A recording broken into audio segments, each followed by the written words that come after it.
The Hog Sty is brought to you by TicketClub.com, your one-stop shop for live events nationwide. Whether you're looking for game, theater, or live performance tickets, don't sweat it. TicketClub.com has you covered. So make sure you're going there for all your live entertainment needs, and make sure you're clicking over to them from the banner at the top of thehogsty.com.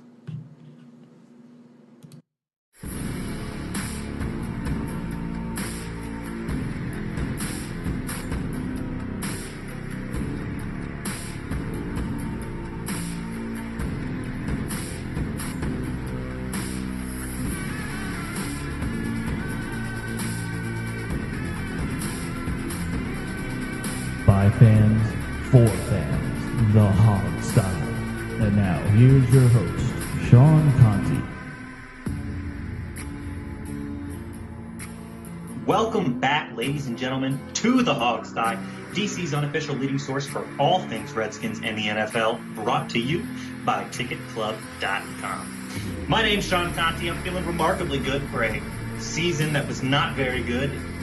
Finally behind us. I don't know why I'm in such good spirits, but I am. So I've got Steve Thomas, Alex Zeese, and Jamal Forrest here with me tonight. We've got plenty to talk about in terms of Redskins coaching moves, other moves around the league, position group breakdown, sort of a season in review type of thing, and a small preview for next week's games. How are you guys doing, Steve, Alex, and Jamal?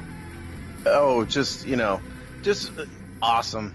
I just love watching the Redskins do nothing and every other team's making moves, are still playing, still practicing, making moves, and here we're still practicing. and we're just sitting here trying to dream up, twiddling our thumbs. Stuff to talk about. Yeah. I don't even have we even found out, is the owner back from his Bahamas trip? I don't know. I don't know, but I hope he's enjoying himself. You know what's funny though? Place to vacation.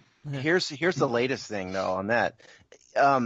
Danny Boy owns a yacht called the something Ann. It has a name, but he paid like $70 million for this yacht. Well, just this week, Jerry Jones closed on a much bigger yacht that was worth $200 million. Uh-oh. Yeah. Step up your game, Danny Boy.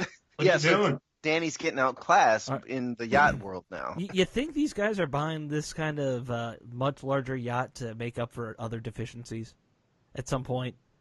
I think that they're trying to compete with themselves, with their other fellow rich buffoons. I think that's kind of what I'm indicating. An inferiority I thought you were indicating complex something totally different than that. But yeah, he is, and let me just say, I am picking up what you're putting down with that one, Alex. 100%. I think they are. There's absolute compensation going on there. Yeah. Who needs a $200 million yacht? I mean, come on. We'd all like that. Although if you're worth billions of dollars, you wouldn't even miss $200 million. That's true. I mean, but, unless you're registering it hurt me. out of the United States, the taxes are just insane on those kind of yachts. Well, I think that's why they stay down in the Bahamas or somewhere. Yeah. They don't show up, and they're not. It's not. Jerry Jones is going to drive it up, into like Lake Austin. Right. That isn't going to happen. Right. Dallas is not very close to any oceans. No. Very true. And can you imagine Dan Snyder pushing that thing right up to into the Potomac, right up to like the National Harbor? Oh yeah. But at least he could get there, or he could get to Annapolis or something.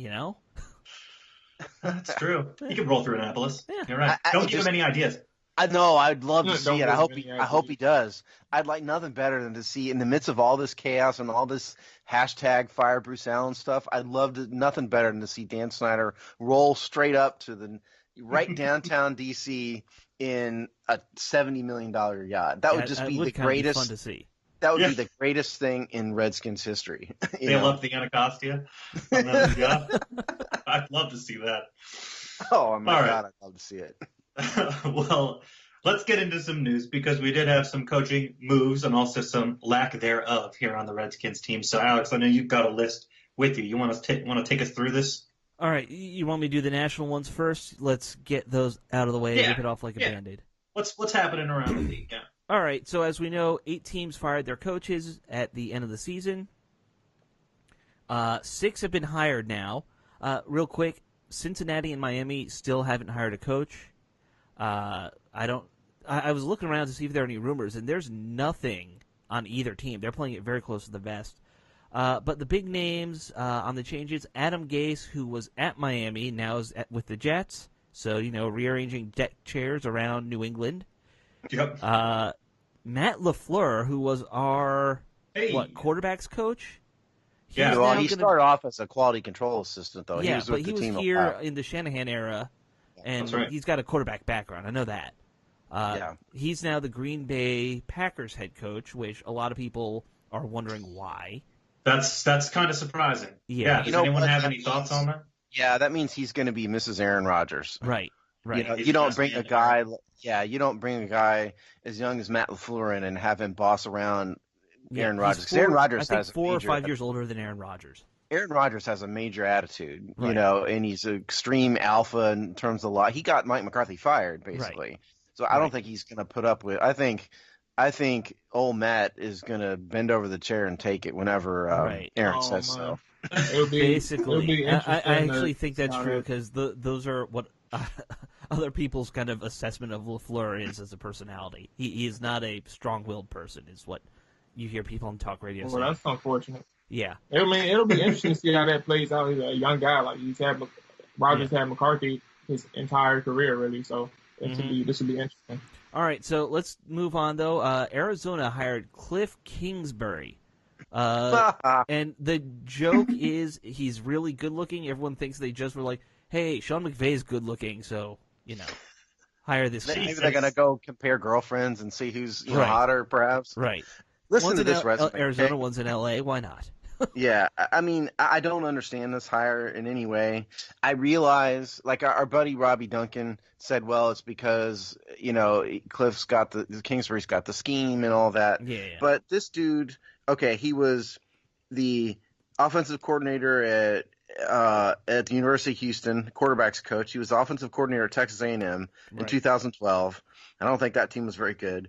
He was at Texas Tech for 5 years, didn't do much in terms of team performance, got fired, and here he is. He was with USC for like 5 days, like a week, and then quit. So I don't understand how you go from the head coach at Texas Tech to the offensive coordinator at USC for a blink of an eye, and all of a sudden you're the Cardinals head coach. Yeah, just because you have a scheme. Just because you have a scheme and you're like 30, Well, and the scheme is the Texas Tech air raid scheme. That's the scheme. Right. Okay. And I get that the NFL is becoming, trying to head that direction, but who decided that Cliff Kingsbury is going to be a good head coach after I that? Don't know. I mean, well, then tell me who decided that Freddie Kitchens in Cleveland should be promoted to head coach over then retaining Greg Williams, who took him like 7-1 or something like that. 5-3. 5-3. Sorry. Yes. But don't you think like Freddie Kitchens needs to hire somebody named like Roger Living Room or something? Yes. John T. Sink needs to be his assistant. Nice. I just think these type of hires, this is going to be weird because I said it earlier. I think that this trend, all it's going to take is like that one head coach. I don't know where it's going to be. It may not even be this year, but all it's going to take is that one head coach to completely bomb for everybody to get scared and say, all right, okay, maybe this isn't the next big thing. Maybe we just hit on a Sean McVay and it can only be that one Sean McVay or that. I mean, the Matt Nagy, the Andy Reid coaching tree is legitimate within itself. Right. So Matt Nagy and Doug Peterson, those guys are legit. But in terms of that Sean McVay mode that everybody's chasing now, I just find it hard to believe that you can just keep duplicating that over and over again. That's just hard. I completely agree with you. I think he is lightning in a bottle, McVay, and we all kind of knew that was going to happen since we followed the Redskins so closely. Yeah. But I think it's already happened that you've seen one kind of fail, and that's Kyle Shanahan. His 49ers have not been good, and he's another young, genius offensive mind who's just not getting it done, but people seem to overlook it. Well, what I was going to say just in rebuttal to that, I just think for him, his situations have been just a little bit different because just what I say is like in comparison when you're talking about now those are very similar circumstances, Sean and Kyle. But what I think the difference is Sean was able to bring in his coordinators from the jump. He has everything in place for him. He had veteran leadership everywhere. He also had stars on the defensive position already, and he had potential stars in the making. Well, he already had a star in Todd Gurley, but Jared Goff was untapped potential that all he had to do was get something out of him. They was able to hit on their draft picks, and things worked out for them in LA. However, when you're in San Francisco, you're dealing with injuries time and time and again. Pierre Garçon missed some time. You had injuries to your quarterback position. Things like that is just a little bit different. So I'm not saying that you're wrong because his production as a head coach is, it is what it is. However, he's been hamstrung. Kyle has in San Francisco. So it's kind of hard to say that at full health, things will be, that he'll be underperforming. I don't know. I mean, I think a lot of it has to do with talent. Jamal, you hit on it. He had a bunch of stuff in place, there already. I think where you give McVay credit is he brought Jared Goff along because in his rookie year, it looked like Goff was going to be. I'm still kind of fickle on him, given the last month of the season. He wasn't good. But McVay had a ton of talent on defense already. Aaron Donald was there, and Kyle's had turmoil. They had the whole Colin Kaepernick controversy, and without getting into that was certainly turmoil at the quarterback position. He lost Reuben Foster, who was a star on, they lost their on starting the defense. quarterbacks, and so there's been a ton of turmoil for Shanahan, in San Francisco that just hasn't been there for McVay. He kind of inherited an up-and-coming team. So there's a difference. I mean, Shanahan, I think, has a good offensive mind too. It's just, I think McVay is in a better circumstance. I think he's in a better circumstance, but I actually do think McVay has better leadership qualities than Kyle Shanahan. Just when you see him on the sidelines, their demeanor is very different. The last two actually kind of break the young, hot, offensive mind mold in just the age range. Vic Fangio, Broncos, and Bruce Arians with the Bucks. Arians, to me, Arians was the best hire I've seen so far of all these. Yeah, so. I always like Bruce Arians. Yeah, I've been a big Bruce Arians fan. Well, and I think Fangio is going to be Mrs. John Elway. Because from what I understand about that hiring is he's so desperate to be, head coach again that he's basically letting Elway pick his staff. Right. And I don't know what coach would ever do that, but one who's desperate. Right. So Arians, I mean, I agree with you guys. I think Arians is probably the best, the most proven coach, out of that. So, we'll see. I wish them the best. I can't imagine what the Jets are thinking. Somebody sat down and went, Adam Gase is our future. Well, and, I don't get that. To get too homerish, but the Jets were really talking about bringing in Matt Rule from Baylor, who used to be Temple's coach. And I was like, it surprised me at first, but I think that would have been a much better move than someone like Adam Gase, who you kind of know what you're getting with Adam Gase. I mean, with the Jets, it's always just rearranging the deck chairs on the Titanic with that franchise. It really is. No matter what. I mean, it starts at the top with them. They have got a screwball owner, and Woody Johnson, and it kind of it's like the Redskins. It's the same thing in Cincinnati. Yep. If you want to think about the dregs of the NFL, the real dregs, the Redskins are one of them. The Lions, the Browns, who've kind of drugged themselves out of it, and you know why that happened? It wasn't just Baker Mayfield. They brought in a team president who knows what they're doing, knows what he's doing. So you got to think Redskins, Jets, Lions, Cardinals, right? That's kind of the dregs of the NFL, I'd say. Generally speaking. Well, in Arizona, they have a screwball owner. The Bidwell family doesn't know what the hell they're doing. Woody Johnson's a screwball. The worst owner probably in the NFL is probably in Cincinnati. He's terrible. And then you have Dan Snyder. And it's not a surprise that those are the dregs because they have. They're definitely probably neck and neck because somebody made a good point. I don't know. It's probably a few people that's made it already. But I was going to say that, between the two, Bengals and Redskins, one owner doesn't care in Cincinnati, and then you got one who does care and just sucks. However, somebody corrected me, not corrected me, but just corrected that thought, saying, what makes you really think that, Dan Snyder really cares? After 20-plus years, he's made the same mistakes over and over again. So what tells you that he really cares? He may just put on the front, or you may have this illusion of him, but those two are definitely up there in neck and neck in terms of one of the most incompetent or just worst owners. Like they just don't really care. You know what it is with Dan? I think Dan really likes being the owner of the Redskins. I really think it's more of an ego trip than he really cares so much about winning. Yeah. I think with him, it's this is the franchise of his childhood, and it was a big deal back then, and he's the whoop-de-doo owner now. And I think that means more to him than even winning. Yeah, that's exactly what they were saying. It's not necessarily about being a passionate person, a passionate fan, and you just happen to be the owner. He's more so like, I own this team. This is something, I'm a fan of this team, but also I own it. But, I don't care how it goes, how the operations, the daily operations go. I own the team. I can do whatever I want. Yeah. I mean, it's kind of like Six Flags. Like Six Flags, when I was growing up, I knew that Danny Snyder owned it. But the reputation, when I went to Six Flags almost every day, like, people didn't really like it. Like, it took a while for things to get better over there. I don't know what it is right now, but at one point, I'm not comparing the two situations. I'm just saying the simple fact that for a long time, people did not like Six Flags as a theme park. Like, they just didn't like it, but it just happened to be in the area, so it was still kind of popular. You know what fixed Six Flags, Jamal? There was a massive stock battle in which the other owners forced Dan Snyder out. Right. In a legal battle, ended up in court, and the way they fixed Six Flags was to fire Dan Snyder. That's how it got. I also remember when Dan Snyder owned it, like, every year there was at least like one major disturbing fatality story out of Six Flags.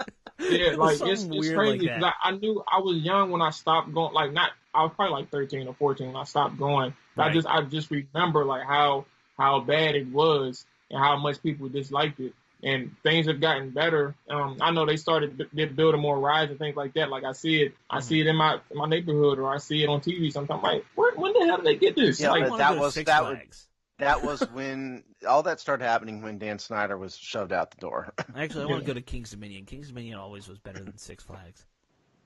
We have actual Redskins news here, by the way. Yeah, we're going to get to that. Let's refocus. Do we, though? Yeah, well, let's talk about it. So we said up front we've got coaching moves and also a lack thereof coaching moves to talk about the Redskins. The one we know about is Ben Kotwicka, the special teams coordinator, is out. Kotwicka's special forces are gone. Yep. We have heard rumors that we personally heard, on top of that Torian Gray may be gone. No, those are. I thought those were official by now. They're not official. The Redskins have not announced that. There's been no reports of him interviewing anywhere. There have been reports that he was going to be fired, and that is not official yet. So in terms of Kotwicka got hired by the Falcons. That's how we all knew. This is how great the Redskins PR is. Right. We found out that Kotwicka was gone when he was hired by the Falcons. Right. I mean, who runs an organization like that? I just don't understand. I mean, at the bare minimum, you can announce that Ben Kotwicka's contract has not been renewed, or he's been fired, he's been something. Well, he was told that if he wanted to interview, he could, so he did, and he left. But the smart thing to do, if is to say Ben Kotwicka is no longer with the organization. Right. Something. Or send out a congratulatory thing. Hey, congrats, Ben, you got a new gig. Be fake classy about it. Well, oh my goodness, as soon as I talked, I had to burp. So I was gonna say I don't know if, like, do they really say congratulations or, like, farewell to coaches for getting a new job, especially a lateral position? My thought was you could put out a press release that said Kotwicka is not with the organization anymore. Leave it at that. You put that out. You say thanks for your service and move on. Like we did that with Danny Smith, I believe, when he left. Yeah, maybe so. Yeah. In terms of, I don't think the team's going to miss anything with him leaving. I think the positives that he did, he gets credit for Tressway becoming one of the best punters in the NFL, I think. Hop and Suds all played really well under him. Yeah, right. He gets credit for that, but by and large, his coverage teams have been horrible for the most part. Coverage has been fine. Coverage hasn't been fine. There's been years when they've been 32nd and last. Depending at various times. No, that goes back to Shanahan. We got to back up from what Kyrie was only here for 16, 17, 18, right? Yeah, they've never been statistically. The best they've ever gotten is about middle of the pack. I don't think we're missing anything in terms of return game. We haven't. No, the return game's been terrible. Aside from 8 games of Jamison Crowder doing well, that was it. They've never found a great returner. They thought they had one last year, and he got hurt right away. So I think you give him credit for some of these guys, like the Jehu Chessons of the world became positive contributors on special teams. Right. But that having been said, I think there's Everett's a big one. Everett's another one. But that having been said, I think there's 20 guys out there who can do the same thing Ben Kotwicka did. So I think it's a giant shoulder shrug to me. That's fair. By the way, I just because you know how nerdy I am, I actually looked into it. I'll tell you who I would promote possibly to take You actually have a list? By all means, let us No, it's not a list. I got one name that I would say if you're going to go internal, and I think the Redskins will because I don't think anybody's going to come from the outside. So. Yeah, I don't think anyone's jumping at the chance to come here for a year or two. Wes Phillips, though, who's our tight ends coach, he coached special teams in Dallas for a couple years as an assistant. I think knowing how they've kind of wanted to groom him into a head coach internally, we've heard that before, maybe that would be a great way to promote him a little bit, give him some more responsibility. There's actually is an assistant special teams guy. Yeah, and I looked at him. He has no actual special teams background. He's like a cornerback coach. How long has he been the coordinator? Or the assistant? To be perfectly honest with you, I didn't even know he wrote an article this week about coaches. To be perfectly honest with you, but it's been a year or two. He's an arena football cornerback coach. That's what his background is. So let's make him the special teams coach. What the heck? Yeah. That sounds good. Yeah, and I doubt they'll go outside. If they did, I would go after somebody from Chicago. Chicago's return guys are really good. Well, by the way, the guy's name is Brett Muncy. That's our assistant special teams coach, in case anybody cares, which I know you don't. Head coach in the Arena Football League like 12 years ago. I think the far more interesting, because Colt Wickett can be replaced. Yes. I think the more interesting one is Torian Gray really does look like he's out. Right. And then, we've heard rumors. We haven't heard rumors, but people are speculating that they might just dump the entire defensive staff. So we're kind of waiting on that shoe to drop or not drop. And then there's the rumors about Callahan possibly being gone too, which are also just rumors. Well, I heard about that one. The rumor was they were done with being here, right? Isn't that what was floated out there? They weren't necessarily fired, but they wanted out and were angling to get out somehow. So, yeah, I mean, what can you really say about it? If that's the truth, I wouldn't blame them. The quote that I saw about it was they're tired of the three-ring circus. Yeah. Which is a completely understandable thing to think. But yeah, these are all just rumors to this point. It seems like mostly it's just been an overall void of any sort of movement at all. Well, I think, on the larger defensive front, it's probably too late to fire your defensive coordinator. Wouldn't you guys think so? I mean, in my mind... How confident would you be that you could get someone else? I think that's the question. Right. Well, and I was going to agree with you. I think it's too late, to be honest with you, and it's kind of like I'm sorry. That little side that you heard from me, it's just a little frustrating. Because if you're going to make something happen, that's like what you do. Is you make your decision in the beginning, so you know that there's an opening, so you have time to look around. You don't just dangle, Greg Minuski, or Hedge, saying, all right, well, we got to see what we can, what's out there before we fire you. I don't even think that's not even a good environment for Greg. So that's just frustrating within itself. So even if you dislike Greg or you like him, I just don't feel like that's healthy for, a situation for Greg to be in, because his job status is still uncertain from the looks of things. It's just uncertain. It's not fair to him. Can we actually talk about that for a minute? Because I've seen so many rumblings and mumblings about Minuski and how he's on the outs and how people want his head to roll. How does that how much of this failure of this season are you putting on Minuski? Do you think it's fair that so many people are talking about getting rid of him? I actually have a strong opinion on this, and I think that they're kind of putting a lot of blame on him that belongs on the offensive side. I'm so there with you. I don't think Minuski's a great coordinator, but I think so many of the defensive problems start with the fact that the offense fell apart. And the old saying, a great offense and leads to a great defense, and vice versa. If your offense is just doing 3 and outs, and you have no ability to score points, what's the defense supposed to do? The defense gets worn out after a while. And a lot of this comes from. I think the defense is average at best. Right, I think the numbers skew worse because of the offensive play. Maybe, but I don't think Greg Minuski's done any kind of great job with this unit. I don't think. Given all of the resources they put into the defensive line, I think the defensive line sort of underperformed. They were better Last year in 2017 they were the worst in football at stopping the run. Now they're up to, I forget what I said. Was it 19? 17. I think it's 17. Yeah, so something like that. I mean, so they've improved, but it's not up to my expectations. I don't think, yeah, I mean, like Sean wrote a column about it this week, and I get it. The offense is terrible. But at the same time, nobody's scared of this defense. Nobody's scared of any players on this defense. There's no major talent. They have a decided lack of speed.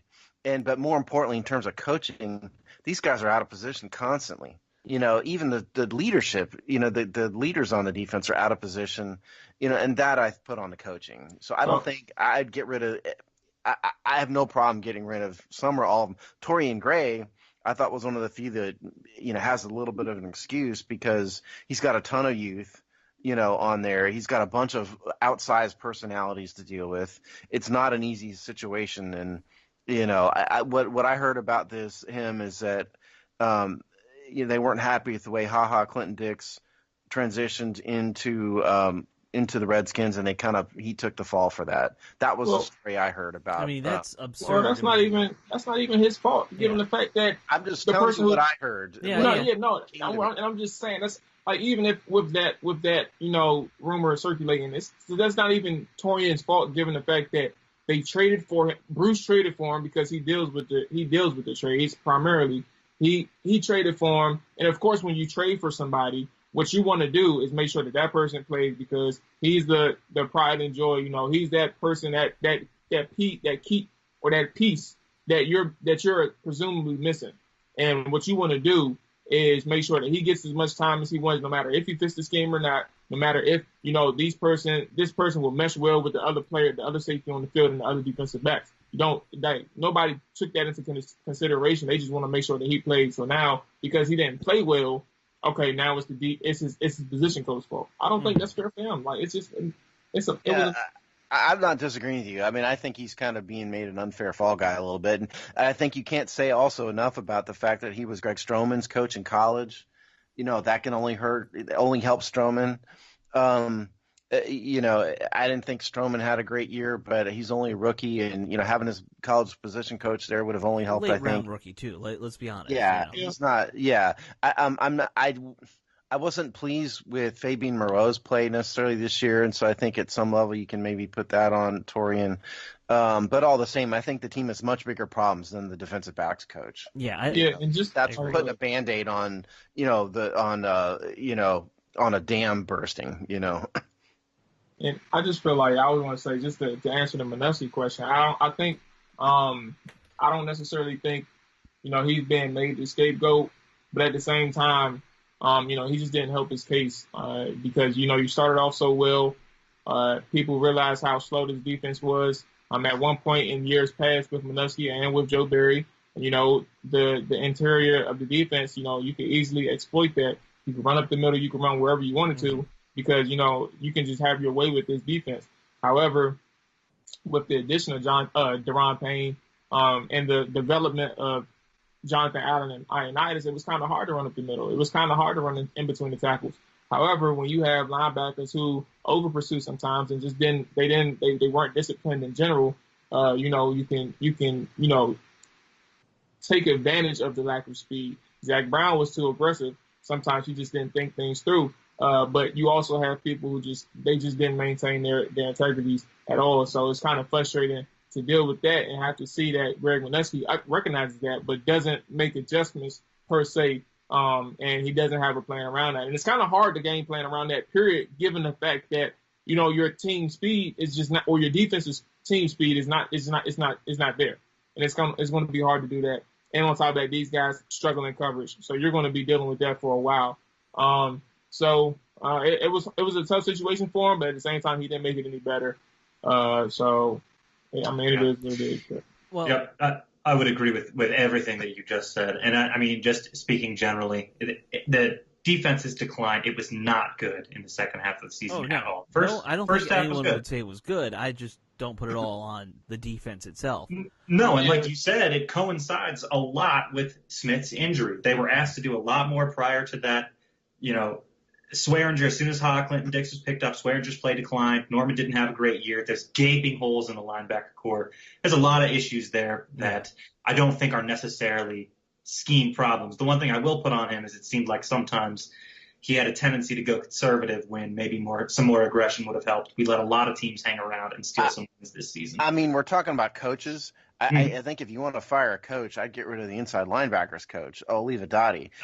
You look at this film every week, and if a bunch of dummies like us can look at it and see, oh, gee, our middle linebacker's constantly out of position. Right. He's in the wrong gap. Like Jamal said, you see Zach Brown over pursue constantly. I'm not even talking about their athletic limitations, which the coach can't do anything about. But what is the inside linebacker coach telling these guys? Yeah, I don't understand. I don't know. We're not there, but that's the guy. If you want to get rid of somebody, that's who I'd get rid of. Well, and the reason it all comes down to this, though. I don't think that Minuski's going anywhere. I think that when they had that meeting with Todd Bowles, what was that, Monday that we heard about? Like they went out for a cup of coffee with Todd Bowles and didn't offer him the job, but probably did, that kind of deal. I think if Bowles had said, yeah, I want it, Minuski would be gone. But probably so. He's going to Tampa to work with Bruce, which is Bowles would have been a perfect guy. He's got a Redskins history, head coach in the making. Yeah. He would have been a good thing, but even the Redskins. I shouldn't say that because they did do it. I was about to say even the Redskins wouldn't hire somebody when there's somebody in the job, but they literally did exactly that with James Zorn. So we've seen that before. But I'm pretty sure that if Todd Bowles had won the job, he would be our defensive coordinator today, and we'd be talking about it. So I don't think they'll make a move from Minuski unless some better name comes along and says yes. Well, this is the thing I was talking about at the beginning of the show. You can't wait too long to make these kind of moves. No, you can't. Because it makes you look weak and pathetic, number one, if you're wringing your hands for a week. Mm-hmm. But more than that, Adam Gase is going to be hiring guys. Cliff Kingsbury is going to be hiring. All these guys are going to be hiring staffs. And if you wring your hands over this and ponder it for too long, you're not going to have anybody left. Right. If you wait and play musical chairs, you're going to be the last one standing. You're right. And so that's kind of where the Redskins are with this, I think. I think they were going to get rid of anybody substantial more than the DB coach and the special teams coach. I think they should have done it by now. Right. It sounds like they're going to just let guys walk if guys want to walk. That's their approach. It's the Redskins, and so God knows what they're going to do. But a rational team would have done it by now if they were going to do it. Well, they might also just be lame ducking Jay Gruden for the year. Well, the other thing is people need to remember here also is that this is year 5 of the Gruden era, right? Mm-hmm. And so I would assume, we don't know this, but from a contractual standpoint, I would assume that a lot of these assistants, their contracts probably terminated at the end of 2018. Mm. And so that's probably what we saw with Kotwica is his contract was up because they extended Jay, but we didn't hear about them extending any assistants. Yeah. So, Kotwica probably his contract is up, and they said, if you want to leave. And so we did, and that may be what's happening with Torian Gray too. We just don't know. Yeah, well, and we also, assistant coaches are not necessarily on a coach contract the same length as the head coach. Not necessarily, but if you just kind of speculate, they're not going to sign an assistant coach up for a decade. No, and if the smart person, you hire Jay Gruden, and you say, okay, Jay, who do you want? And let's keep these coaches, put them on the same length, so the team doesn't owe extra money when Jay leaves. It's kind of common sense. So that's what I would assume is probably going on. In part, at least with the Redskins. Right. And Gray might have been on a 1-year deal or something like that. Something, who knows? Yeah. Like Minuski, I don't know. He came in what, year 2, year 3 or whatever. So who knows? But it's just a guess on my part. Fair enough. Is there anything else on coaches that we want to talk about before we start going into other stuff, namely position group, season in review segments? Anything else on coaches? We could babble about coaches all night long if you want to. Yeah. Well, throw out any other big picture headlines that are going through your mind, Steve. Share it with us. The big picture headline is, for God's sakes, Redskins, make up your mind and do it. That's my big picture headline. Stop wringing your hands over this. If you're going to get rid of coaches, get rid of them and hire new replacements and be done with it. That's better for the team. Mm-hmm. It's better for those coaches. It's better for everybody. Do not just agonize over this for 2 weeks. And to piggyback off that a little, don't go behind a coach's back and start interviewing while he's still in the house, like you apparently just did with Todd Bowles for the. Like they did with Jim Zorn, like they did with Todd Bowles, and I mean, that's just dirty pool. It really is. Think about who you're talking about. I know. Yeah, they're dirty players. Yeah. All right, very good. Well, we'll have obviously much more to talk about coaching-wise, I'm sure, as the weeks go on in this offseason. But maybe for now, let's switch gears a little bit, look back at the season in retrospective. Let's talk about some offensive stuff. So we definitely have much more specific stuff to go into in later episodes, but let's just start big picture this year. We'll talk about the big broad stroke position groups and how they fared over the season. So you guys just want to start with quarterbacks right up front? Sure. Okay. So we saw 4 of them this year. We got plenty to talk about in each one. Well, we only saw one for like a quarter and a half or something. You know, we actually saw 5. Just throw Tress Way in. He's the one who's got the 95 quarterback rating. Right. You're right. That is definitely true. Okay, so I mean, big picture. Obviously, we had Smith through week 10. I think it was right. Week 10. Yeah. Then we saw a parade of career backups and journeymen. So, shall we start with Smith? Sure. Number one, as a 5-person unit, Smith, Johnson, McCoy, Sanchez, and Trustway put up the following numbers: 3,287 yards passing, 61.1% completion percentage, average quarterback rating of 78.1, which in today's NFL is just horrible, awful. And part of that 78, I'm just telling you, Mark Sanchez had a 28 rating. Okay, that's all pro back in the 70s, though. Yeah, there you go. It's all pro. Smith, for his part, was 62.5% completion percentage, passed for 2,180 yards, had a quarterback rating of 85.7. His stats, by every measure possible, were better than everybody else. The rest of these guys, I mean, it's a parade of yuck. I mean, what can you say? Well, here's the thing that I want to say about Smith, because people lose sight of the fact. I mean, I keep hearing, the team was 6-3 at one point under him, I hear that all the time. But the fact of the matter is the team still had trouble sustaining drives. They definitely had longer drives and ate up more game clock, but they really couldn't cap them with scores most of the time. It seemed like almost all of our wins under Smith, 3 of our wins under Smith were very close games. That I made this point in the article that I wrote today. Check it out.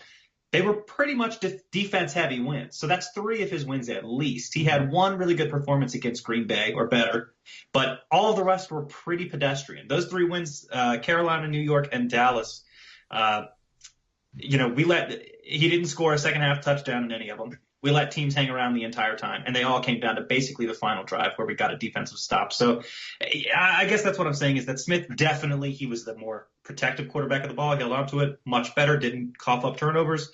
But we have to remember that the team still had major offensive struggles under Smith as well. Yeah, I mean, here's the difference to me. And when Sean said he wrote an article today, he meant Wednesday, by the way, for the record. But Alex Smith threw 5 interceptions in 10 games, and then the combination of Josh Johnson, Colt McCoy, and Mark Sanchez threw 10 in 6 games. Right. That all by itself is the reason why the offense is from a statistical perspective. That's the reason why they scored less. That's the reason why the quarterback ratings are less. The turnovers, all by themselves, were a huge part of the problem why the offense got worse. No one would disagree with, you don't want to turn the ball over. But let's be honest. Alex Smith was not putting up numbers like we were used to seeing in the Gruden offense under Kirk Cousins. He was getting better, though. He was getting better in some ways. Yeah. It's not. I would say passing yardage-wise, which is always a big stat that people look at, that didn't get better over the season. Yeah, it might have gotten worse. I thought he looked better. I'm talking about if you watch the film and watch what he did. I thought he looked more confident. He looked more confident. Sure. Yeah. So I think we were all probably overly optimistic about. I shouldn't say all. I think I was overly optimistic about Smith. You knew he had Travis Kelce and Tyreek Hill in Kansas City, who are game-breaking players. The Redskins don't have that here. Jordan Reed is not on the field enough to be a game-breaking player. And so that's the reason why he had such an awesome year in 2017. And, my hope was that we would duplicate that with Smith here, and clearly that didn't and couldn't happen. And so I think he was a disappointment from that perspective. But that having been said, he's definitely the best of the 4 guys we had, for sure. Yeah. I think we all agree Smith, best of them. Yeah. To me, he's still just a caretaker. You're not going to get very far with Alex Smith, even if he were 100% healthy next year. I mean, if you could find a Tyreek Hill, you could do a lot better. Better, yeah. I don't know about championships or anything like that. Well, he ain't getting no championship in Kansas City, so No. he ain't getting that here. Sure, and it goes beyond the offense. But anyway, I think. But just before we tie bow tie on Alex, I think that he was. I actually disagree with everybody, honestly. He was very protective of the football. He made sure that everything went fluently from pre-snap, in the huddle to pre-snap, to the snap of the ball. He made sure everybody was on the same page. Whether or not the execution was there, after the ball was snapped was one thing, but he definitely took care of the football. I think we had like 6 or 7 turnovers heading into week 10, I believe, about 7 or 8 turnovers, something like that. It had an into week 10, and then Alex Smith had, I think, 3 turnovers in that game, or 2 turnovers in that game. So it was rough for that week, but overall he was a protective quarterback. Made the safe decisions. He didn't always make the best decisions. Those don't equal the same thing, but definitely the best out of the 5.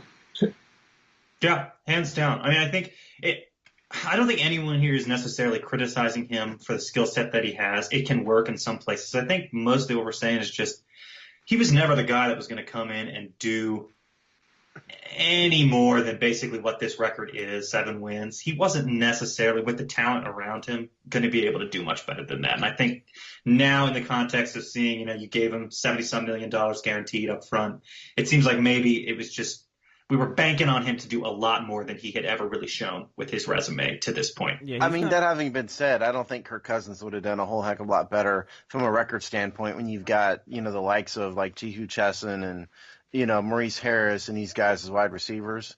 I mean, Cousins isn't going to make anybody better either. No. He might have put up better stats just because, we've seen that of him, but it wasn't going to be a better team with Kirk Cousins at the helm. No, not at all. But we let him go. Statistically, he would do more. That's all. Yeah, I mean, maybe a little bit. But remember, we let him go over basically too much money, demand for too much money, and then we turned around and gave a huge amount of money to Smith, and I think we should have a lot less money, though. It was a lot less money. Yeah. The Redskins are never going to give $15 million? Yeah, but the trick, though, Sean, was that the Vikings gave him a 100% guaranteed contract over 3 years. What the Vikings did, in essence, was gave him more money in less time and guaranteed all of it. And that was something the Redskins and no sane team but the Vikings is ever going to do. We were smart in not signing that. And look what happened to Minnesota. They didn't even make the playoffs. Well, and I'm loving it, by the way. The good thing is they only have 2 years left in that deal. The bad news is if that continues, Kirk Cousins will probably be in the backup position. Yeah, the good news is they have 2 years left, and the bad news is they have 2 years left. Yeah, that works. All right. Anything else about these other quarterbacks? I mean, I know we barely saw some of them for, maybe we should just go straight to Josh Johnson because we barely saw anybody else for more than a game. Well, I mean, Josh won't be back. Colt will. So, maybe it's worth mentioning Colt will be back, and I don't know if you contract, so Colt's going to be back. Colt's under contract, so he is back. Right, but I don't know how anyone feels, looking back at what we saw there about Colt going forward. I think fans, we always love to say, oh, he would have been great. He knows the system, blah, blah, blah, blah, blah. He came in, he was fine. It was he aired it out, but a lot of picks. But more Colt didn't have touchdowns. What little Colt played this year was not at his best. No. That wasn't the best we've seen of Colt McCoy. Look, I mean, Mark Sanchez can go. Good riddance. Josh Johnson, I mean, go. What I remember saying about Johnson in week 16 was if he just continues to do well and he has a good game in week 17 against the Eagles, maybe he's worth bringing back for a training camp and fight. That's what I said. Right. But forget that now. I don't we talked about it after that game. His stats get worse every week. So yeah, exactly. I mean, maybe Trust Way needs to be made quarterback. That's all I have to say. God, just think about that. Just think about what just came out of your mouth. We got to make sure that our punter, our all-pro punter, in our heads is protected. Right. That's true. Offensive line to get hurt. But imagine he could do so many pooch punt tricks. if he were starting quarterback. Yeah, put him in that fourth down, see what happens. Make it look like like we're going for it, and just send him on the put him in the Wildcat. Yeah. You know, he's not a small guy. He's a big dude. Yeah. You know, he could do it. Yeah. Look, I mean, jokes aside, about Colt, if he goes in somehow next season as like the number one guy because we just don't draft anyone that's anywhere near ready and don't manage anybody else, and Alex Smith can't play, if all those things happen, if you go in with Colt McCoy as your quarterback, you're insane. That's what's going to happen, Sean. I bet the house. I mean, insane. Bet the house. That is what Jay Gruden understand, people. Jay Gruden loves Colt McCoy. Right. Loves Colt McCoy. He thinks Colt, you know, given the other circumstances, we might have been having Colt McCoy start all this time, quite honestly. Yeah. Jay Gruden loves Colt McCoy, and I think he has zero issues going into week one with Alex Smith on the PUP list and Colt McCoy starting. I think Colt that's McCoy the most will, likely thing. And if it does, Colt McCoy will go down no later than week 3. Guaranteed. This is why I'm saying it's insane. When was the last time fourth round rookie is going to? You know, the funny thing is, if he's going to be our starter, that means he has to play in preseason, so he may not even make it to week 3. That's a even better point. That's a good point. You're absolutely right. Jay doesn't play starters in the preseason. That's He's true. not going to play in the season. Yeah, well, still, for that one game that he sees in preseason, he will most likely get hurt. This is all I'm saying, because I like Colt. I mean, I know everybody wants a shake-up, but that's just not going to happen. Jay Gruden is not going to shake everything up in year 6 of the Jay Gruden. But he will have to when Colt gets injured. It's going to have to require a shake-up. Start the 5th round or 4th round draft pick we have is going to be playing. Yeah, I must say that's the thing. We're gonna have to draft a quarterback. I don't think you go down the Josh Johnson or Mark Sanchez route. And getting a veteran back up just to what is that going to do? No one should go the Mark Sanchez route. We need to get ever again. That was a huge mistake. Huge mistake. But yeah, getting a young guy couch, though, you can develop is something else. See how that goes. Will Greer, Drew Lock. It's unfortunate because I don't think Duke they'll be in the same system next year. Yeah. Because I definitely think Gruden will be gone. But at the same time, getting the guy in as early as possible is one thing. And making sure he's on the contract. In case anybody's wondering, we'll get to the draft in a later show. We're going to go through all that in more detail than we are today. Right. All right. What else about quarterbacks? I mean, we kind of blew past, we don't need to talk about Sanchez. We kind of blew past Johnson a little bit. Is there anything to mention there? I think we're all in agreement that he's probably not going to be around. It was a feel-good story for a few weeks. That's it. For a couple weeks. There you go. And then you have to like the guy. Yeah. I mean, he's you a like nice the guy. He seems like a good guy. But Not there's as always he's been with 13 teams, and he proved that, at the end of the season. Happy he got his first win of his career. That's nice. Yeah. Yeah, there you go. The Redskins are the wayward home for quarterbacks who get their career best performance. Like Colt McCoy, the highlight of Colt McCoy's career is the win against Dallas a couple of years ago. Right. Yeah. Right. Well, I forget what was that. He also had that game against Tennessee that he played really well. Yeah, but I mean, the Dallas one is going to be his career high. Josh Johnson is going to be the squeaker against the Jags. That's his career highlight. Yeah. We can't win Super Bowls or playoff games, but we give regular season highlights to misfit quarterbacks. Here's the plan for next season. Colt McCoy's the starter. When he gets injured in week 3, we're just going to get a new quarterback every week. They can all play well for 1 week, and then we move on. Can we move on to another position? I'm tired of quarterbacks. Yeah, okay. Well, we'll put quarterbacks away. Obviously, there's much more discussion to be had as the offseason rolls on. What do you guys want to do next? Receivers, running backs? What are you thinking? Offensive line? Let's rip the Band-Aid off and do receivers because we didn't have any. A whole bunch of yuck. Next topic. Yeah. There you go. We did not actually dress wide receivers. We dressed dudes who had numbers in the 80s or in the high teens who were out there pretending to be wide receivers. That's what we had. Right. Yeah, so I mean, we can start with Crowder. He was gone for huge chunks of this season. Obviously, the entire early portion of this season, it seemed he arguably could have made a better difference to these quarterbacks, but it's just a hypothetical. Jamison Crowder's the only above-average receiver on this roster. Right. They need to not let him just walk away. If at all, they need to at least make an effort to keep that dude because, he's not the perfect slot receiver. He had a disappointing year. Even the injuries notwithstanding, I thought he was disappointing. But that having been said, he's literally the only wide receiver who's proven anything in the NFL. Well, I think if you look at his numbers, and you kind of calculate, well, he missed half the season. He's right around where he would have been if he had been healthy for 16 games. If he doubled everything. He started 7 games, played in 9, and so he basically played 9 full games, 49 targets, 29 receptions, and so you basically multiply that by a shade under 2, and you're looking at about a 50-55 catch season, roughly. Which is around where he was the year before. It's a little bit low. Yeah, a little bit lower. But, new quarterback, maybe you just say you could chalk that up as a difference. But so he wasn't that far off. He just got hurt. It's that simple. And that's the worst thing you want to see in a guy's, final rookie year or rookie deal year. You want him to come off that healthy so, there's a reason for him to come back.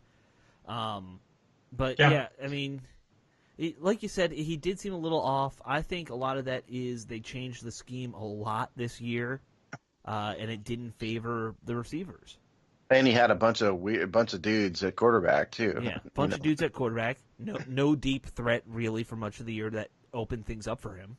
He was the deep threat. Yeah, which he shouldn't be. That's not his thing. Yeah. Well, exactly.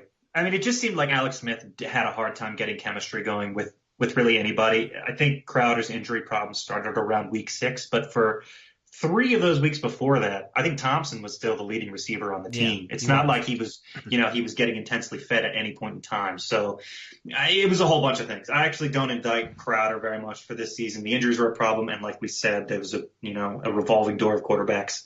But he didn't. The team had a hard time getting him in the ball, even when everyone was healthy. He's not close to the most. Go ahead, Jamal. I was going to say, well, shout out to the guys that didn't play. More so, specifically speaking, Robert Davis, Cam Sims, the younger guys Trey Quinn really for a long period of time too. How excited were fans for Quinn and Sims? Yeah, I mean, look, they showed a lot of potential, and I think that's the thing that really, for me, I felt there was an issue because that's depth. Regardless if they were going to get playing time on the offensive side of the football, like if they were going to get a decent amount of snaps, that's one thing. But, just to know that those two, before the injury, they were active.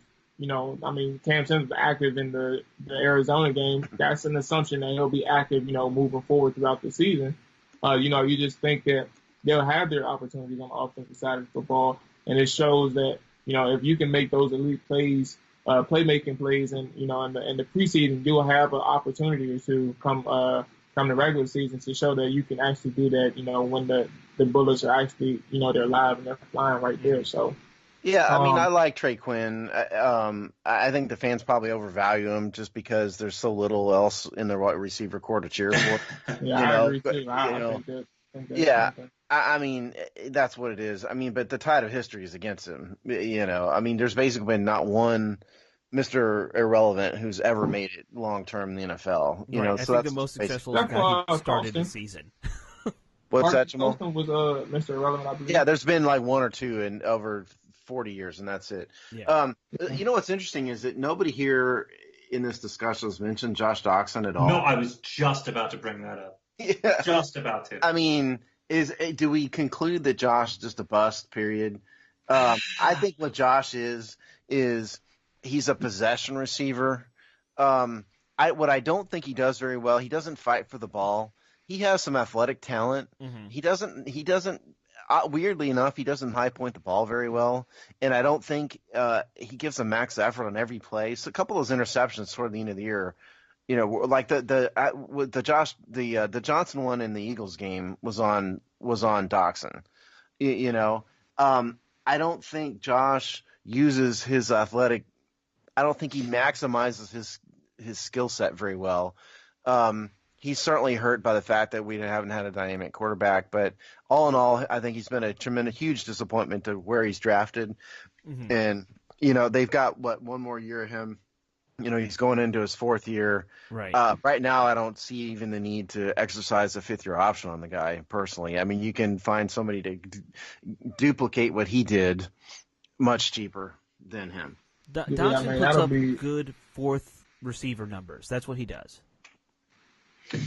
So let me just throw a thought at you guys then. I saw a comment on our lovely website today about Doxson. I can't remember who it was. It might have been Mr. Mo, so shout out if it was. I apologize if it wasn't. But his thought on Doxson, and I thought this was kind of an interesting take, is that he just wasn't being used appropriately for largely the first entire part of the season. Got a little bit better in the second half of the season. But I think the point he's making is pretty close to what Steve said, which is that he was being kind of put into a deep threat position. This is not a deep threat team. This is not a deep threat quarterback. And as a result, he didn't do very much for most of the season. So how fair is that about Doxson? Do you think that's accurate? Do you think that's inaccurate? Well, my answer will be brief. What I will say is they got him as a first-round draft pick. Now, the first thing I will say is, if you're a good coach, you will know how to utilize your talent. You'll know, his strengths, his weaknesses, and things like that. However, to his argument, I'm not going to necessarily say they were using him wrong and that they used him, certain areas of the field. But if you're saying that somebody used him deep as a deep, they sent him deep down the field, there's been opportunities throughout the year, and I don't think it's necessarily Doxson's fault, but there's been opportunities down in the year where Alex Smith chose not to go deep, chose not to challenge defenses. I mean, the Colts was the biggest example where, they were saying that, the middle of the field was open, downfield was open. They weren't he was not challenging the defense at all. But what I will say is, if they're not throwing Doxson the ball, you're going to say, that's like that. He's not able. That's not what he does best. You don't know that because they didn't throw it down. They didn't really throw it downfield to him that much. And even still, Alex Smith will overthrow. Like he overthrew a ton of receivers down there. Yeah. Now I'm not saying his excuse for Doxson. The excuse for Doxson is they didn't throw him the ball. They tried to. Sometimes he really couldn't get open. He couldn't get the separation. Why would a quarterback take that chance to throw you the ball and you cannot get the separation that they needed to feel comfortable throwing you the ball? That's another situation within itself. So it's just different. It varies. I don't think they used them wrong, but I will say, there was a point in time where Doxson was becoming more active. I think that was more so because the quarterbacks trusted him a little bit more, and they started to go to him a little bit more in their first couple reads, if not the first read. And that's how I feel. I think the main problem I have with Josh is he's not living up to his draft billing. You're right, Jamal. I mean, he can't help having a quarterback that is a check down Charlie, basically, and took a ton of time he can't help that. But my problem with Doxson is that when he does have his opportunities, I don't see him doing the things that he ought to be able to do. You know who I think the Redskins thought they were getting? I think the Redskins thought they were getting a second coming of A.J. Green. Mm-hmm. That's who I think. Josh Doxson, the ideal Josh Doxson, to use a Plato reference, for those of you who are philosophers, the ideal Josh Doxson is A.J. Green, I think. Similar body type, the leaping ability, the length, all that stuff, and that just utterly hasn't happened. I think you can find Josh Doxson, you can replace him and do what he does for much cheaper. I think, not to get into the draft, but I think the Redskins need to draft a wide receiver, and they need to draft somebody who's dynamic, and Josh isn't nearly as dynamic as I thought he was going to be. You need that quick twitch, separation speed. And that's not what not what Josh The only Doxson guy who is. has that on this roster really is Crowder, and he doesn't do the deep maybe thing well, Trey Quinn. Yeah. Trey Quinn is more quick than fast, but Trey Quinn at least is kind of a fast twitch kind of but they're both good slot guys, and Doxson should be playing on the outside based on his size. But just find somebody 6'5", and you can do most of what you're getting with Doxson. Look, I mean, you could replace Doxson with Cam. I'd argue you can replace Doxson with Cam Sims and be better. Probably. Not the Cam Sims that's hurt. Yes. Yeah, not the Cam Sims that's on IR. I really think that injury really – I hope I'm wrong. But I really think that injury is going to, that's going to take a big hit to his development. This was his year to do something, to make an impression. But now you're in a year where, another year where, you're going to have the opportunities to do something, but, that ankle injury is just something within itself. Like, you had to have season-ending, well, I don't know. I guess it was surgery. You had that season-ending surgery on an ankle, and now you're spending your time rehabbing and things like that as opposed to working on becoming a better receiver. Well, I'll tell you, he didn't have a surgery though, did he? Doxson, his rookie year? Yeah, wasn't it just like he had to heal on his own? I don't remember which it was, but it was the same thing. He basically lost an entire year to an ankle injury or something. Yeah, I'll tell you, the guy who Jamal, you brought him up earlier. The guy who I thought was on the verge of a breakout, and I think who's really gotten hurt in his development is Robert Davis. Robert Davis is a guy who's a little bit faster twitch. Davis's problem has always been he's not a polished receiver. He's got all the athletic ability. Right. He's not a polished receiver, and he can stand some coaching and some play time, and I think he'd get better. But, now that he's out a year, who knows? But, to me, the guys who excite me are the guys that didn't play this year in Sims and Davis. The rest of these guys this year, I think – straight off the top of my head, without any data to back this up at all, I think the Redskins probably had the worst receiver core in the league in terms of the guy who actually the guys who are actually healthy. I think you could easily make that argument, given that no receiver had more than like 500 something yards. Oh, it's sad. Yeah, it's really sad. And the last two guys we haven't mentioned. Harris, disappointing year for him, but for a guy who's kind of an off the street pickup. We've gotten something out of him, which I like, and I think he's had flashes. He's had a couple good games here and there. Yeah, he had like 2 pretty good games this year, didn't he? Yeah. The guy we didn't mention is Paul Richardson, who ended up on IR. My fear with Paul at the beginning of the year was that his production in Seattle didn't justify his contract. Like you were right on that one. Yeah, he was disappointing, I thought, and so I think I was right about that one. Unfortunately, they thought he'd beat Deshaun Jackson. I don't know why. We're only stuck with them for 2 more years, so Oh, thank God. All right, so we're sitting here. We were talking about that the other day, Steve. This whole roster is basically falling apart in 2020. Yeah. Lots to look forward to. We are at almost an hour, guys, so I would recommend we either pause now and talk about these upcoming games coming up, or we can do one more maybe offensive group. No, let's talk about the game. We can get back to season in review. Yes, we will continue. Playoffs. Yeah, absolutely. So we did receivers and quarterbacks this year. Somebody write that down. Yeah, exactly. We'll do offensive line and running back. I can guarantee you we won't remember what we did when we do the next show. Oh, absolutely. Absolutely. I wouldn't bet against that. Okay, well, then we do have the divisional round of playoff games coming up. We had some interesting turnouts in this past round of games. In fact, I'm trying to remember if we had any major upsets. I think we mostly on this show predicted the wild card round as it happened. Were there any big surprises? No, we all predicted. I thought that the Cowboys and Eagles would lose.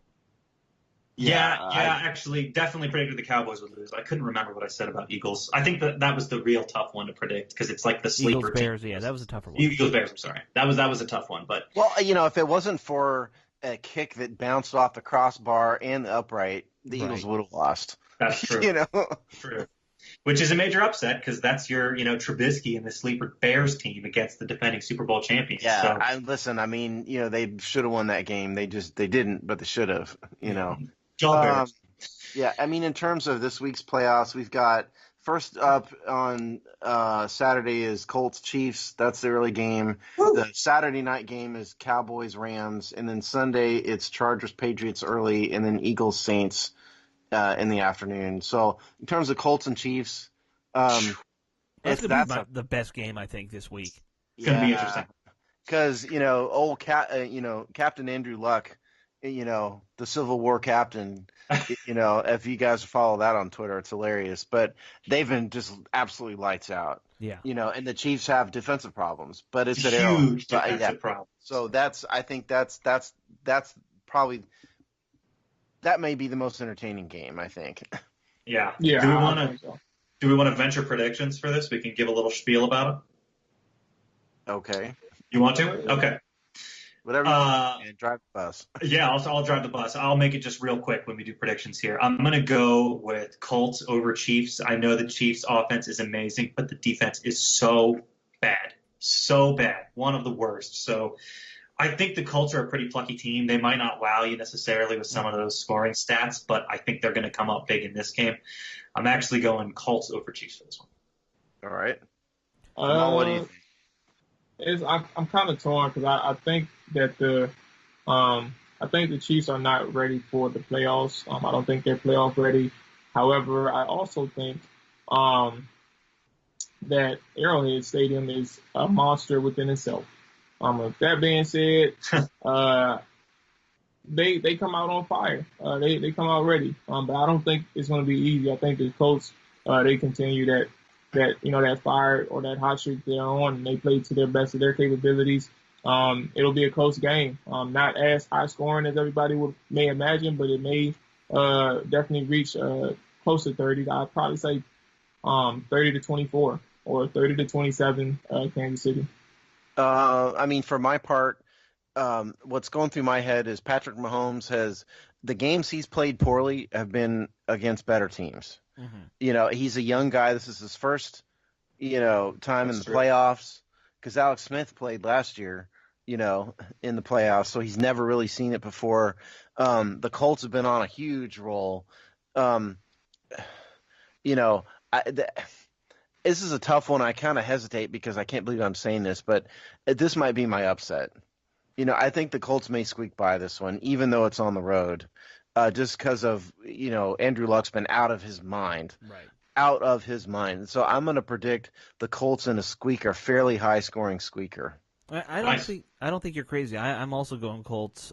Even though the home teams are always favored in these games, I think Colts, the Chiefs just haven't been the same since they let go of their running back for obvious reasons. That's true. Yeah. Oh, man, I forgot about that. That's a really good point. Yeah, we should say that what Alex is talking about is Kareem Hunt was cut as a result of the violence incident. Yeah. It wasn't domestic violence. She wasn't a domestic partner, but the violence against the woman in his apartment complex. Right. So, and that is a huge blow because Kareem Hunt was one of the most talented weapons in football. Right. Yeah. All right, let's blow through the rest of these then.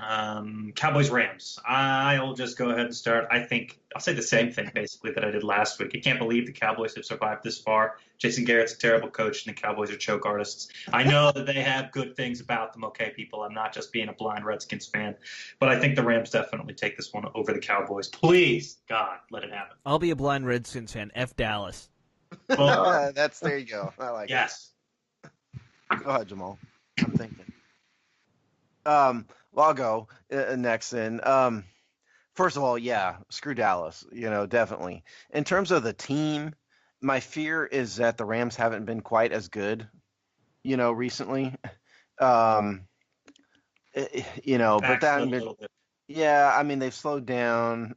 So that having been said, it is at home.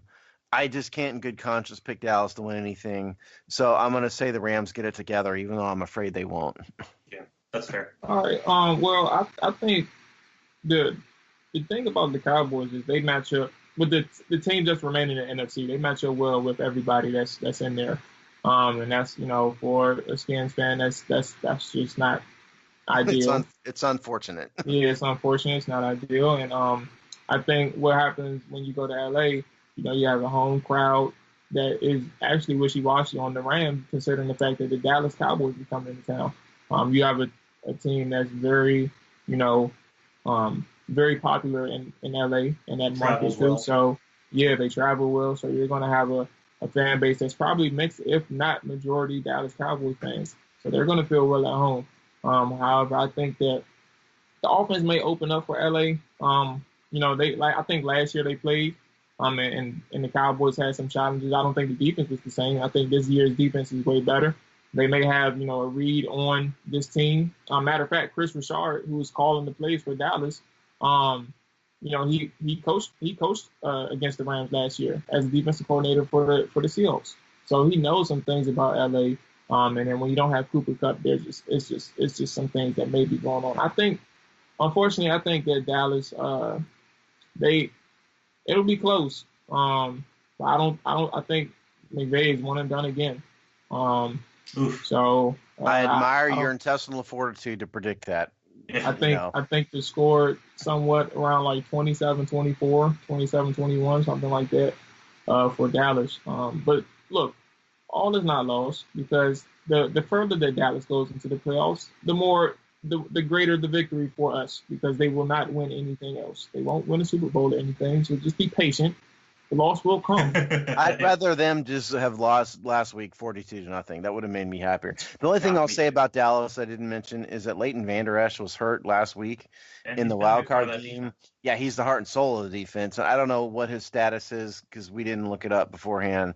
But anytime he's hurt, that's bad news for Dallas. So just watch that. Yeah, true story. Okay, let's move right along then. Chargers-Patriots. Chargers had a nice victory against Baltimore, who was the team I was pulling for last week, so I'm a little disappointed to see them still up here. But Chargers-Patriots, how you guys feeling? Actually, you know what? I'll just kick us off. Okay. I'm going Patriots on this one over Chargers. Yeah, there's no way the Chargers are going to travel 3 time zones east for the early game on Sunday, walk into Foxborough and beat Tom Brady. That isn't going to happen. That is never going to happen. I'm going. As much as I hate to say it, because I like to see the Patriots, go out down in a fireball of death, just like Dallas. But the Patriots are going to. I think I don't think the Chargers are an outstanding team. Right. The best wild card team we've seen in a long time.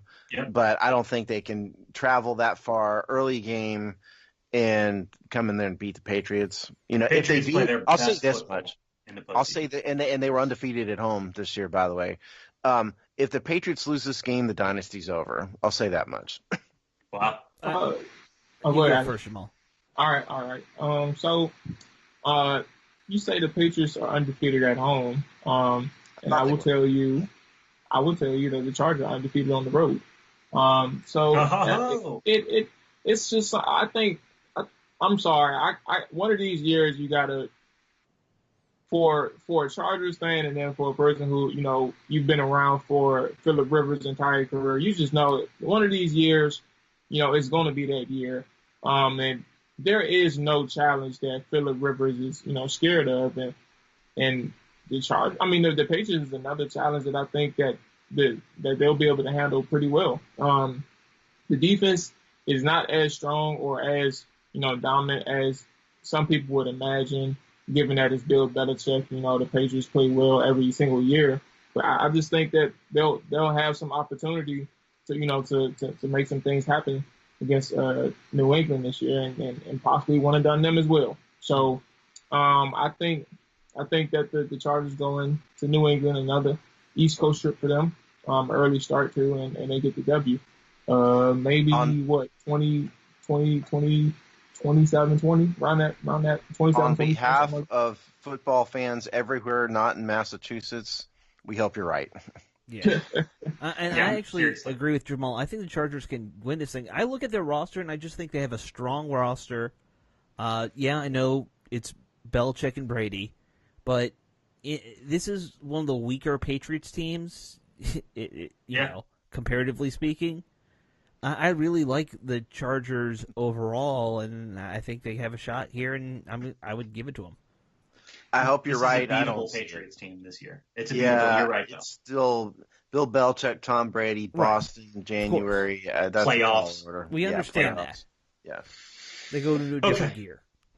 Yeah. All right. Well, let's keep our fingers frickin' crossed for this one, like Steve said, along with every other football fan that's not in New England. Last game. Eagles-Saints. I'll start us off again. Look, Eagles barely eked out a win last week against the Bears. It took some self-inflicted mistakes by the Bears for them to win that. They, despite advancing this far in the season, are a much weaker team than we've seen previously. I don't think there's any way their defense really holds Drew Brees and the Saints to any reasonable score. So I'm going Saints on this one, and this is probably one of my more sure picks of the playoffs so far. Yeah, my playoff rankings that I did for the game playoff preview had the Eagles as the worst team overall, the least team overall in the playoffs. This is going to be like 182-0 game. I think. I'm exaggerating, obviously, but I think the Patriots win this one big. The Saints, yeah. I'm sorry, the Saints at home. The Eagles have some of their mojo back. I understand that, but the Saints have been on an all-time level roll. Yeah, and it's in the Superdome. I think it's going to be big. I hope so. I love I'm a big fan of, like, as far as non-Redskins teams, the Saints. I've always liked them. New Orleans. Just kind of like a fun town. Drew Brees is easy to root for. Yeah, exactly. Yeah. Drew Brees is easy to root for. They got a nice logo, so. They have a nice logo. That's the most Alex thing ever. Yep. They have a nice logo. Why not? So, am I led to believe that you're going with Saints as well? I'm rooting for the Saints. This game's much more of a toss-up in my mind than you're saying, but I'll say Saints. Well, I follow up with the Saints too. This is one NFC East team that gets knocked out this week, I feel like, and I have the Saints going to the Super Bowl in the NFC. So, I mean, I'm not going to just because the Eagles played well and have played well, I'm not going to go against the Saints in my Super Bowl pick. So I have them going to the Super Bowl, and they will win this week. There you go. All right. Well, those are obviously our predictions for the divisional round. We will be back to recap them at least a little bit, but we got plenty of more Redskins news coming in future episodes. Any other lingering thoughts about our Redskins discussion or our playoffs discussion y'all want to throw out there? Everything's fine. Not unless you want to hear me ramble for another hour. No. No, we'll save that for next week then. All right, very good. Well, make sure you're still coming back to thehogsty.com. We've got written content coming out almost every single day through the off season, so make sure you're checking back with us for that, and we'll see you guys again next week for another episode. Take care.